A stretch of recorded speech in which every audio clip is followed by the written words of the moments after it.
안녕하십니까. 경제와 사회 문제를 쉽게 풀어보는 미스터 큐티비입니다. 오늘은 시장에 대한 설명을 좀 드리고요. 우리가 지금 관심을 가지고 있는 바이오 업종 내에서 좀 대장주의 교체 가능성이 좀 있겠는가 이런 거에 대해서 한번 알아보도록 하겠습니다. 최근 들어서 치료제 관련된 주식들이 약간 좀 피로감이 좀 오고 있죠. 왜냐면 그 미국 시장에서도 이 치료제 관련돼 가지고 여러 가지 임상 데이터들이 보도가 되고는 했는데 저 정말 믿어도 되는 건지 뭐 또 이런 그 재료를 뭐 어떤 용도로 지금 시장에서 쓰고 있는지 이런 것들에 대해서 한번 좀 고민을 좀 해보도록 하겠습니다. 그래서 지금 치료제 중심의 시장에서 좀 플랫폼 중심의 업체 중심으로 좀 무게 중심이 좀 옮겨가는 게 아닌지 그런 가능성 없는지 이런 것들에 대해서 좀 알아보도록 하겠습니다. 우선 어제 그 미국 시장에서 있었던 일입니다. 미국 시장에서 그 소매 판매가 깜짝 호조로 그 급등 출발했다고 어제 그 기사가 떴는데요. 지금 보시면 5월 소매 판매가 전월 대비 17.7% 급증했다고 발표를 했습니다. 이거에 시장은 놀랬죠. 전혀 놀랄 일이 아니죠. 4월 달에 락다운 됐다가 움직이지 않다가 5월 달에 그 리오픈 하면서 그 소매 판매가 이루어진 거기 때문에 급증하는 건 너무 당연합니다. 전월 대비이기 때문에. 제가 이제 좀 이따 뭐 하나 보여드릴 텐데요. 그 다음에 트럼프 행정부가 1조 달러 규모의 인프라 투자 법안을 준비하고 있다. 이건 뭐 우리가 또 익히 다 알고 있는 내용들이고요. 그 다음에 일본 중앙은행도 또 특별 프로그램을 지금 마련하고 있다. 확대하기로 결정했다고 나오고 있고요. 그 다음에 연준이 회사채 개별 매입, 이거는 뭐 이미 뭐 알고 있는 내용이고요. 자, 어제 또 보도된 내용이 뭐냐면요. 제가 그 시장에 뭔가 긍정적인 사인을 주기 위해서 치료제나 백신 관련해 가지고 계속 그 연속적으로 좀 시장에다가 긍정적인 사인을 던져줄 거라고 말씀을 좀 드렸었죠. 어제도 사실은 이거는 치료제라고 얘기할 수는 없지만 어쨌거나 뭐 그 덱사메타손이라는 그 이 스테로이드를 지금 그 뭐 중증 환자한테 그 투여를 했더니 사망률이 크게 낮춰졌더라. 뭐 이런 기사가 나왔었습니다. 지금 이런 기사가 나와가지고 오늘 이 덱사메타손 관련된 주식들이 함께 올랐다가 아침부터 여태까지 공식으로 보면 이런 치료제 관련된 주식들이 그 계속 강세를 보이는 그런 흐름이죠. 근데 오늘은 이것과 관련돼서 강세 보였던 종목 중에 아주 시가총액이 작은 것 한두 개 제외하고는 전체적으로 아침 고점 대비 지금 다 밀려 있는 그런 상황입니다. 심지어 마이너스까지 나온 종목들도 있고요. 그래서 이미 이 치료제 관련해서는 좀 이제 그 좀 시장에서 좀 피로감을 좀 느끼는 게 아니냐. 그럼 뭔가 좀 패턴이 좀 바뀌어야 되는 게 아니냐 그런 생각이 좀 듭니다. 자, 제가 전에 한번 보여드렸던 것들이죠. 미국도 우리나라 그 데이터들을 굉장히 관심 깊게 보고 있다고 제가 말씀을 드렸지 않습니까? 자, 우리나라 신세계, 현대백화점, 롯데백화점 대표적인 컨택 관련 회사들이죠. 이것은 1월 달을 기준으로 했을 때 1월 달을 그러니까 이 감염병 사태가 터지기 전인 1월 달을 100으로 놨을 때 2월 달, 3월 달 이랬다가 4월 달에 회복이 됐죠. 그다음에 5월 달 되니까 거의 1월 달과 비슷한 규모로 회복이 됐다는 그런 말씀을 좀 드렸습니다. 근데 지금 미국은 우리보다 지금 한 달에서 한 달 반 정도 레깅 되고 있죠. 타임 렉이 있습니다. 그래서 지금 보시면 미국은 이런 겁니다. 3월 대비 4월 달 매출이 늘어났다고 지금 깜짝 놀랐다는 겁니다. 이건 너무 당연한 거죠. 지금 우리나라 보더라도 지금 여기가 지금 푹 꺼졌다가 지금 올라오는 상황이기 때문에 지금 여기서 소매 판매가 늘었다고 박수치고 좋아할 일인가. 근데 중요한 건 시장에서는 이런 것들조차도 호재로 지금 끌고 가고 있습니다. 전형적인 강세 흐름이란 얘기죠. 시장을 이 방향으로 끌고 가는 주도하는 누군가가 있다는 말씀입니다. 요거는 제가 그 언택 컨택 합쳐진 회사들 말씀드린 거죠. 자, 대표적으로 제가 자라 전에 한번 말씀드렸죠. 이 노란색입니다. 2월 달에 푹 꺼졌다가 3월 달, 4월 달 쭉쭉 늘어나다가 5월 달에 주춤해지죠. 지금 미국은 지금 2월에서 3월 아니면 3월에서 4월 이 매출 늘어난 걸 보고 지금 좋아라 하는 겁니다. 뭐 넷플릭스 같은 경우는 지금 보시면 2월, 3월, 4월 쭉 이게 늘어났죠. 3월, 4월 늘어나다 넷플릭스 같은 경우도 이건 넷플릭스는 국내 추정치입니다. 국내 가입자들 추정치 옆으로 두었죠. 여기 까만색은 한샘입니다. 한샘도 쭉 늘다가 늘어지고 있고요. 스타벅스 같은 경우는 쭉 줄다가 5월 달에 올라와서 1월 달을 회복했죠. 뭐 이런 흐름을 보이고 있습니다. 미국도 우리나라하고 한 달에서 한 달 반 정도의 시차를 가지고 움직이고 있는데 대체적으로 소비 관련된 그 흐름들은 우리나라하고 크게 다르지 않을 가능성이 높다고 보는 것입니다. 그래서 제가 계속 강조해서 말씀드리지만 미국 내에서도 이런 데이터 관련해서 지금 뭔가 조사하고 분석하는 애들은 저희 우리나라 시장을 굉장히 들여다보고 있습니다. 이건 계속 말씀드리지만 추정치입니다. 자, S&P 500 일봉입니다. 어제 보시면 자, 월요일 날 양봉 나왔고요. 어제 십자봉이긴 하지만 플러스죠. 지금 S&P 500 기준으로 1.9% 플러스가 나왔는데요. 어저께 뭐 지금 말씀드린 이런 여러 가지 호재들이 나왔죠.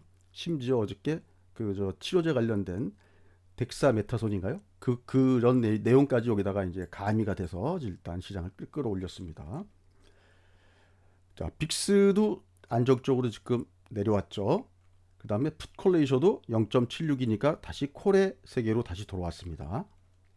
자, 다음은 우리나라 코스피 200 선물 30분봉입니다. 이게 지금 30분봉이기 때문에 여기가 6월 12일입니다. 6월 12일 날 여기서 이렇게 갭 하락이 이루어졌었죠. 갭 하락이 지난 금요일입니다. 자, 보시면 원래 이 갭이 생기면 이 갭을 뚫고 올라가기가 이게 사실 쉽지가 않습니다. 요 갭 요 하단이 한 283. 몇 정도 될 겁니다. 오늘도 283을 아침에 여기를 뚫기 위해서 들이받고 내려오고 또 올라가다 들이받고 내려오고 이런 현상이 계속 벌어지고 있습니다. 사실 이거 굉장히 강한 장이죠. 왜? 이런 흐름을 보이는데 중요한 거 우리는 엄청난 지금 그 뭐랄까요? 제가 시그널은 아니지만 큰 노이즈가 있다고 말씀드렸죠. 대북 관련 노이즈가 지금 강력하게 지금 작용하고 있는데도 불구하고 이런 시도를 계속하고 있습니다.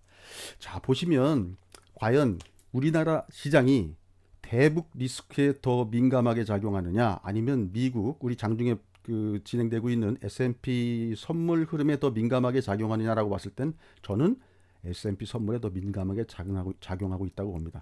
큰 방향은 S&P 선물 움직이는 방향대로 움직이고요. 올라가는 폭과 강도는 또 떨어지는 폭과 강도는 국내 노이즈가 영향을 줍니다. 그러니까 방향을 결정하는 것은 미국의 선물 방향이고요. 그 다음에 내려가고 올라가는 어떤 플럭추에이션의 진폭은 국내 노이즈가 영향을 미친다고 보시면 되겠습니다. 자, 코스닥 프로그램 매매 동향입니다. 지금 보시면 우리나라 그 코스닥 요즘 어제부터 뭐 굉장히 좀 특이한 현상이 어저께 4,200억인가요? 프로그램 매수가 들어왔죠. 오늘은 그 중에서 1,194억, 비차익으로 1,200억 정도 프로그램 매도가 나왔습니다. 자, 어저께 프로그램 매수 들어온 금액 중에 상당 부분이 제약바이오 업종이고요. 오늘도 매도 나온 이 금액 상당 부분이 제약바이오 업종입니다. 자, 혹시 뭐 그런 말씀 들어보셨나요? 스킨 인 더 게임? 뭐 한번 거기에 몸담아 봤어? 뭐 이런 거죠. 지금 어떤 누군가가 지금 저희 코스닥 제약바이오 시장에 들어온 겁니다. 이게 어저께는 4,200억을 프로그램으로 밀어넣었고요. 오늘은 1,200억을 프로그램으로 밀었습니다. 지금 보시면 이런 그 주문들은요, 보통 우리 흔히 얘기하는 그 CD 주문, 그 알고리즘 매매를 하기 때문에 하루 종일 매도가 나오거나 아니면 중간에 또 매도가 나오다가 매수로 바뀌면 다시 또 매수가 쫙 들어오는 그런 모양을 띄우고 있습니다. 그래서 여러분들이 만약에 제약바이오 업종들을 매매하는 분들이라면 내가 갖고 있는 종목이 프로그램 매수가 들어오고 있는 상황인지 프로그램 매도가 들어오고 있는 상황인지를 보고 매수 또는 매도 타이밍을 결정하시는 게 굉장히 유용한 팁입니다. 그런 부분들을 여러분들 HTS 보시면 현재가 화면에 지금 프로그램 매매가 어떻게 되고 있는지가 다 뜹니다. 종목별로. 그래서 그거를 활용하시면 좋을 것 같아요. 지금 시장의 특이한 현상입니다. 제가 어저께 제약 바이오 업종 판세 분석을 해드렸죠. 어저께는 코스닥의 외국인이 4,200억 순매수가 들어왔는데 다 비차익 매수 프로그램이었다. 거의. 어제는 세 부문 SK바이오팜 상장과 관련돼서 중추신경계 그 치료제 관련주인 뭐 ABL 바이오나 셀리버리가 어제 강세를 보였고요. 치료제 종목군에서는 뭐 어제 뭐 치료제 뭐 관련된 주식들 요새 계속 움직이지 않습니까? 뭐 임상 개시한다 또 아니면 임상 계획만 발표해도 주가가 올라가는 그런 상황인데요. 그다음에 이제 비치료제 종목군은 이런 치료제 아닌데 뭐 항암제를 만든다든지 어떤 플랫폼을 갖고 있다든지 이런 회사들이 사실 좋은 회사들이 많은데 지금 상대적으로 치료제 종목군에 그 치여가지고 상대적으로 지금 상승폭이 저조한 심지어 또 그 약간 가격 조정이 나오는 그런 상황이었습니다. 자, 오늘은 어땠을까요? 오늘은 코스닥 외인이 1130억 원 순매도를 했습니다. 근데 아까 보셨던 것처럼 비차익 프로그램으로 1200억 정도 순매도가 나왔으니까요.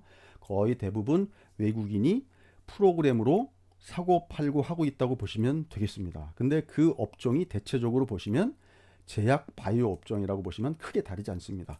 지금 코스닥은 업종별로 보시면은요. 셀트리온 헬스케어 같은 경우는 유통업종으로 되어 있고요.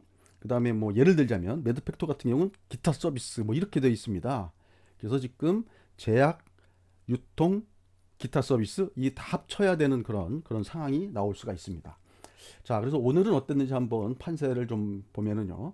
SK 바이오팜 상장과 관련해서는 SK가 오늘 소폭 강세를 보였고요. 어저께 강세를 보였던 ABL이나 아니면 그 셀리버리는 오늘 좀 소폭 약세를 보이고 있고요. 반대로 그 저기 뭐죠?